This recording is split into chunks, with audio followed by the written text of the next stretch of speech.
मुंबईत gateway of India येथून एलिफंटाकडे जाणारी नीलकमल नावाची बोट उलटली आणि मोठी दुर्घटना घडली।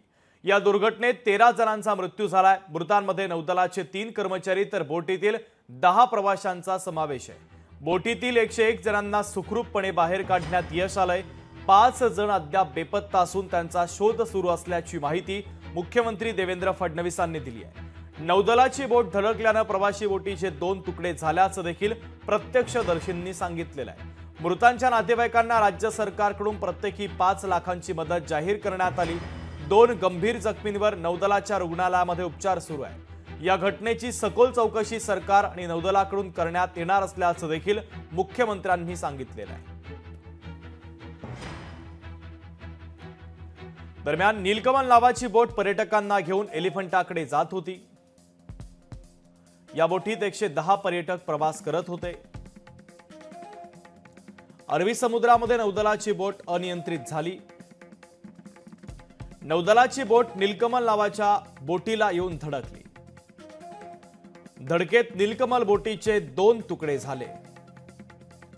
बोटीचे तुकडे होताच अनेक प्रवासी पाण्यात बुडाले। 101 प्रवाशांना वाचवण्यात यश आलंय। दुर्घटनेत आतापर्यंत 13 जणांचा मृत्यू झालाय। मोरा पोलीस स्टेशनच्या हद्दीत नेव्हीचे जे हॉस्पिटल आहे त्या ठिकाणी 2 डेड बॉडी निष्पन्न झाल्याने हे तिकडे 5 लोक गेलेले आहेत आणि उर्वरित लोक या ठिकाणाहून आपापल्या सोयीनुसार रवाना झालेले आहेत। असे 57 लोक इथून गेलेले आहेत। आता त्यातील एक महिला थोडंसं उपचार घेऊन ती आता कुर्ला इथे जात आहे त्यांच्या नातेवाईकांचे। या ठिकाणी जे नेव्हीचं हॉस्पिटल आहे त्या ठिकाणी 10 इसमांच्या डेड बॉडी आल्या होत्या आणि 1 डेड बॉडी जेएनपीटी हॉस्पिटलला आली होती। अशा एकूण 11। 2 परदेशी नागरिक इथे जेएनपीटी हॉस्पिटलला आले होते। ते चांगले आहेत, उपचार घेऊन ते इथून गेलेले आहेत। दरम्यान या संदर्भात बोटीवरील कर्मचाऱ्यांसोबत संवाद साधला आमचे प्रतिनिधी भूषण शिंदे यांनी। ऐकूयात। अरबी समुद्रामध्ये अत्यंत दुःखद घटना घडली आहे। बोट दुर्घटना घडली आणि त्यामध्ये बरेच नागरिक हे दगावले, तर काहींना वाचवण्यात यश आलेलं आहे। उरणमधील जेएनपीटी रुग्णालय आणि मोरा रुग्णालय या ठिकाणा काही जे रुग्ण होते अडकले होते त्यांना वाचवून या ठिकाणी उपचार सुरू आहेत आणि काहींना सोडलेलं आहे। काही जण 11 जण मयत झालेले आहेत। त्यामधले वाचलेले काही लोक आपल्या सोबत आहेत। बाबा, दुर्घटनेमधून वाचलेले आहेत, कसा प्रसंग होता यावेळी? अरे बाप, इतका बेकार होता की काय सांगू तुम्हाला। सांगण्यासारखी जरूरत काहीच नाही। तिथे असं कधीच पाहिलं नाही। ते तेव्हा गाडी डुबून बसून राहिली खाली पाण्यामध्ये। आता एवढा भाग आला होता फक्त बुडायचा। आमचे लहान लहान लेकरं आम्ही बचाव म्हणून इकडे तिकडे, ते कोणी बचवायला नाही मिळालं। मग आली एक गाडी, त्याने आम्हाला बचावलं। बाहेर निघाला तर म्हणजे ते दोऱ्या पकडून निघायला लागला आम्हाला। त्या बोटवाल्याने तिकडून दोऱ्या फेकल्या आमच्याकडे, तेव्हा आम्ही दोऱ्या पकडून निघालो। आणि ते त्याच्यामध्ये ते पेट्रोलची गाडी होती, ते पाय घसरून जावायचे, हात घसरून जावायचे, तरी आम्ही कसं चढून गेलो। कालच्या बोट अपघातानंतर आज पुन्हा एकदा मुंबईतून जो बोटीचा प्रवास जो आहे तो आपल्याला सुरू झालेला पाहायला मिळत आहे। मुंबई ते अलिबाग, मुंबई ते एलिफंटा अशा प्रकारे ज्या बोटी ज्या आहेत त्या पुन्हा एकदा निघायला सुरुवात झालेली आहे। आपल्यासोबत काही कर्मचारी आहेत बोटीवरती काम करणारे। दादा, काय सांगाल? तुम्ही अनेक वर्ष इथे बोटीमध्ये काम करत आहात, कर्मचारी म्हणून काम करत आहात, प्रवाशांना सुविधा देत आहात, मात्र कालचा अनुभव पाहता आजचा दिवस तुमच्यासाठी कसा आहे? कालचा अनुभव तर अपघात एवढा वाईट आहे काय तुम्ही बोलू नाही शकत। ज्या स्पीडमध्ये ती बोट आली आहे, स्पीड बोट, ते आहे चुकीचं। त्यांनी टर्न पूर्ण घेतला पण तिथे त्यांचा टर्न बसला नाही म्हणून तो अपघात झाला। प्रशासनची चूक नाही, इथे पॅसेंजरची चूक माना लागेल, कारण की आम्ही आता सगळ्यांना लाईफ जॅकेट देतोय। याचा 90% 40% लोक अवॉइड करतात, पण काल जो अपघात झालाय ना त्याच्यानंतर त्यांनी घालणं चालू केलंय। आता पण याच्यात बघा, लाईफ जॅकेट घातलेले तो पुढे बसले, ते नाही घालत आहे। तुम्ही किती फोर्स कराल त्याला?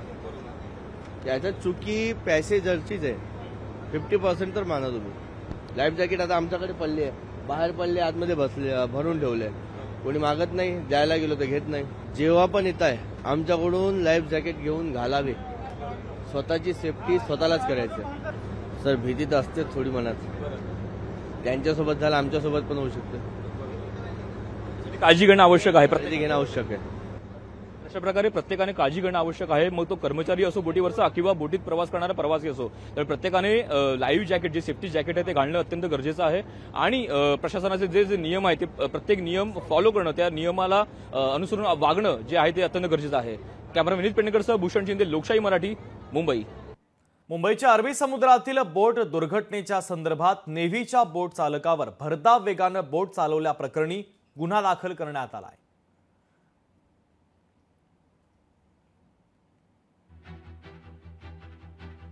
नेव्हीच्या स्पीड बोटने या बोटला धडक दिली आणि त्यातून ही दुर्घटना घडलेली आहे.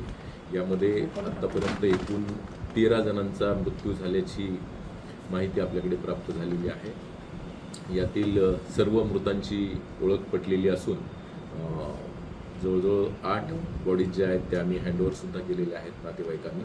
आत्तापर्यंत पोलिसांकडे 2 मिसिंग केसेस ज्या आहेत त्या आमच्याकडे प्राप्त झालेल्या आहेत. त्या अनुषंगाने त्याच्या शोधकार्य जे आहे ते चालू आहे. दरम्यान ही दुर्घटना कशी झाली, त्यावेळेस नेमकं काय घडलं हे रामसिंग यांनी लोकशाही मराठी सोबत बोलताना सांगितलेलं आहे. त्यांच्यासोबत संवाद साधलाय आमच्या प्रतिनिधी मीनाक्षी म्हात्रे यांनी. पाहूयात.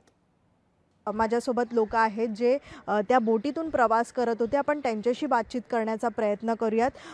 तुम्ही लोक कुठून आलेला आहात आणि जवळपास ही घटना नेमकी काय कशी घडली होती? हम लोग इधर आया था टूरिस्ट में बेंगलोर से. हम हमारे बॉस, एक हमारे दोस्त, 3 लोग और एक हमारे रिश्तेदार इधर रहते हैं. तो हम लोग उसमें गए शिप में बैठ के. तो शिप में आधे घंटे के 40 मिनट तक शिप अंदर जाने के बाद में वो नेवी वाले थे या कौन थे, हम लोग तो इतना क्यों नहीं किया, लेकिन वो हाई स्पीड में टर्निंग किया. हम लोगों ने वीडियो बनाया था. वापस यू टर्न करके आया और सामने से वो कट करना चाहा, लेकिन बोट तब तक टक्कर मार दिया. उसमें से 5 आदमी थे. 4 आदमी तो इमीडिएटली डेथ हो गया वो लोग का. बोट भी आधा डेथ हो गया. उसके बाद हम लोग अपनी जान किसी तरह से सब लोग अपनी अपनी जान बचाए. जैकेट पहनने लोग, कोई बताने वाला नहीं था जैकेट पहनने के लिए. तो हम तो ये कहूँगा कि सबसे पहले पुलिस प्रशासन को ये चाहिए कि जो आदमी शिप को अपडेट करता है, जो आदमी शिप को चलवाता है, जो आदमी शिप चलाता है, बुरी स्थिति घटना घटने से पहले उसको कैसे बचाया जाए, उसकी पूरी ट्रेनिंग होनी चाहिए. हमारे साथ में हम लोग 4 लोग हैं. 2 लोग हम लोग तो चेकआउट हो गए. 2 हमारे बॉस, हमारे दोस्त, उनका ट्रीटमेंट जैसे चला है, ट्रीटमेंट तो ठीक है. जे प्रवासी जे रुग्णालयामध्ये उपचार घेत आहेत त्यांच्यापैकी 4 ते 5 जणांची प्रकृती जी आहे ती अद्यापही चिंताजनक आहे. त्यामुळे संपूर्णतः प्रवाशांचा रोष जो आहे तो वाढत असताना आपल्याला पाहायला मिळतोय. व्हिडिओ जर्नलिस्ट विनोद नाईकसह मीनाक्षी म्हात्रे, लोकशाही मराठी, मुंबई. दरम्यान काल घडलेल्या बोट दुर्घटनेत नाशिक जिल्ह्यातील पिंपळगावच्या 3घांचा मृत्यू झालाय. बोट दुर्घटनेत अहिरे कुटुंबातील 3घांनी आपला जीव गमावला. आजारावर उपचारासाठी पिंपळगाव येथील राकेश अहिरे हे 2 दिवसांपूर्वी पत्नी आणि मुलासह मुंबईला आले होते. उपचार घेऊन झाल्यावर ते कुटुंबासोबत गेटवे ऑफ इंडिया ते एलिफंटा समुद्र सफारीचा आनंद घेण्यासाठी गेले. मात्र काळांना त्यांच्यावर घाला घातलाय. त्यांच्यासह 2घांचा मृत्यू झालाय आणि त्यांच्या मृत्यूनंतर मात्र आता हळहळ व्यक्त केली जाते. तर या बोट दुर्घटनेत घरातील एका कर्त्या व्यक्तीचा मृत्यू झाल्यानं गोवंडीतील वाघचावे कुटुंबियांवर शोककळा पसरलेली आहे. मित्रांसोबत फेऱ्याला गेलेले दीपचांद वाघचावे यांचा मृत्यू झाला.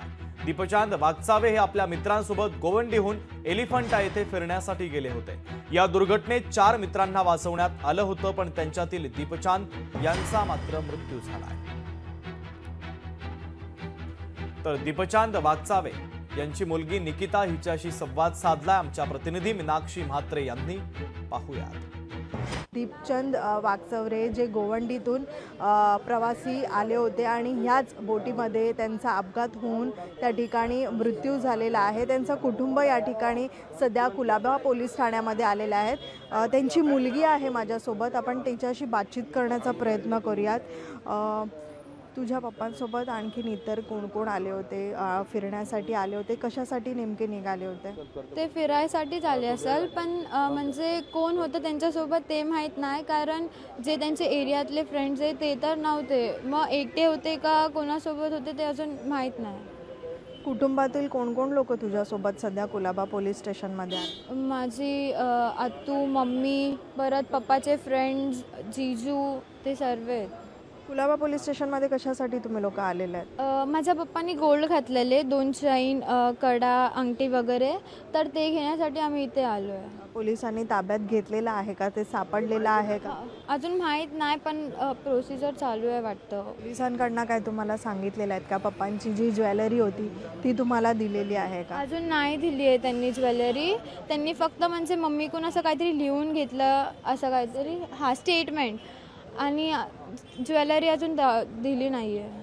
काय वाटतं प्रशासनाकडनं काय तुम्हाला मदतीची अपेक्षा आहे, किंवा जी दुर्घटना घडली त्याच्यामध्ये कोणाची चुकी असेल, काय वाटतं तुला, काय सांगायचं? नेव्हीवाल्यांनी टक्कर दिली असं मला म्हणजे माहिती आहे, कारण मी तर तो व्हिडिओ बघितला नव्हता आणि मला माहीत पण नव्हतं काय. तर मग ही त्यांची चुकी आहे, त्यांच्यामुळे आम्हाला भोगायला लागते.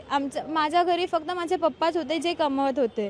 आता माझी मम्मी हाऊसवाईफ आहे, माझा भाऊ छोटा आहे, तर मग आमचं घर आता कोण सांभाळणार? मग त्याच्यासाठी गव्हर्नमेंटने आम्हाला काहीतरी हेल्प केली पाहिजे, काहीतरी सर्व्हिस दिली पाहिजे, किंवा मी म्हणजे 18+ नंतर मला काहीतरी जॉब दिला पाहिजे की मी माझ्या मम्मीला आणि माझ्या छोट्या भावाला सांभाळू शकेल. मुंबईतील बोट दुर्घटनेत गोव्यावरून फिरायला आलेल्या कुटुंबियांचा मृत्यू झालाय. मुंबईत पर्यटनाचा आनंद घेण्यासाठी हे कुटुंब आलं होतं, मात्र या बोट दुर्घटनेत पत्नीचा बुडून मृत्यू झाला असून त्यांचा 7 वर्षांचा मुलगा बेपत्ता आहे. मृतदेहाची ओळख पटवण्यासाठी त्यांचे नातेवाईक रुग्णालयामध्ये आले असून नातेवाईकांना मृतदेह ताब्यात देण्याचं काम सुरू आहे.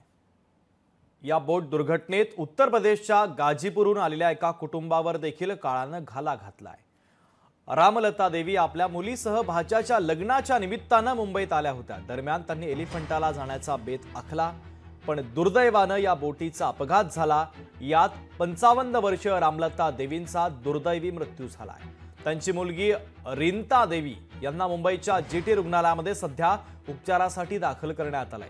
त्यांच्यासोबत असलेला त्यांचा भाचा गौतम गुप्ता सध्या जीटी रुग्णालयामध्ये उपचार घेत असून त्याची प्रकृती स्थिर असल्याची माहिती आहे.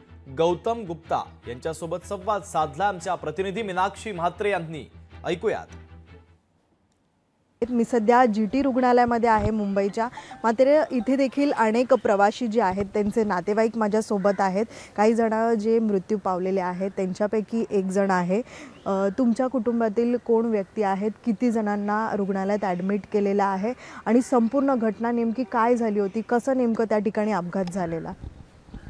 तो 60-70 लोग हम लोग नीचे हो गए थे, बाकी जो ऊपर थे वो उनके बारे में मैं कुछ कह नहीं सकता, लेकिन वो जो रिकॉर्ड में पता चल रहा है कि 110 लोग 113 लोग ऐसा है. स्पीड बोट ना वो उधर ही घुमा रहा था, फिर उसने अचानक ना लाके हमारे बोट में मार दिया.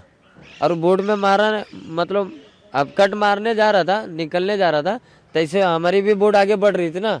अगर वो रुकी रहती तो कट मारता तो निकल जाता, क्योंकि हमारी भी बोट आगे जा रही है. उसको भी मैनेज नहीं आया, उसने ऐसा मारा टक्कर, तो मारा तो फिर भी उसकी बॉडी, उसके एक बंदे की लाश हमारे बोट पे गिरी थी.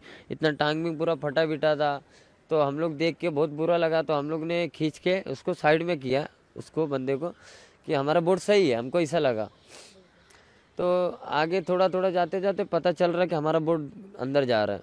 सिस्टर एडमिट है और मौसी जो दो लोग थे, हम लोग 3 लोग थे, जिसमें से हम लोग 2 बच्चे ख़त्म हो गए. उनकी तबीयत अभी तो पहले से नॉर्मल है, लेकिन अभी उसके बारे में पता नहीं है कि उनकी माँ हमारे बीच नहीं रहेगी. पता चलेगा तो क्या पता क्या होएगा, इसका ही डर है. उनकी भी 2 बहनें सिस्टर है गांव में, तो वो भी बहुत घबरा रही हैं. घर वाले गांव में बहुत परेशान है, रो रहे. तो वहाँ का कुछ सुविधा नहीं था, बस इतनी गलती कह सकता हूँ. सुविधा रहता तो आज सब हमारे सामने होते. 90हून अधिक जे प्रवासी आहेत त्यांच्यावरती मुंबईतल्या वेगवेगळ्या रुग्णालयामध्ये आणि नवी मुंबईच्या रुग्णालयामध्ये उपचार देखील सुरू आहेत. व्हिडिओ जर्नलिस्ट विनोद नाईकसह मीनाक्षी म्हात्रे, लोकशाही मराठी, मुंबई. लोकशाही मराठी, ऐका, पहा, जागरूक रहा.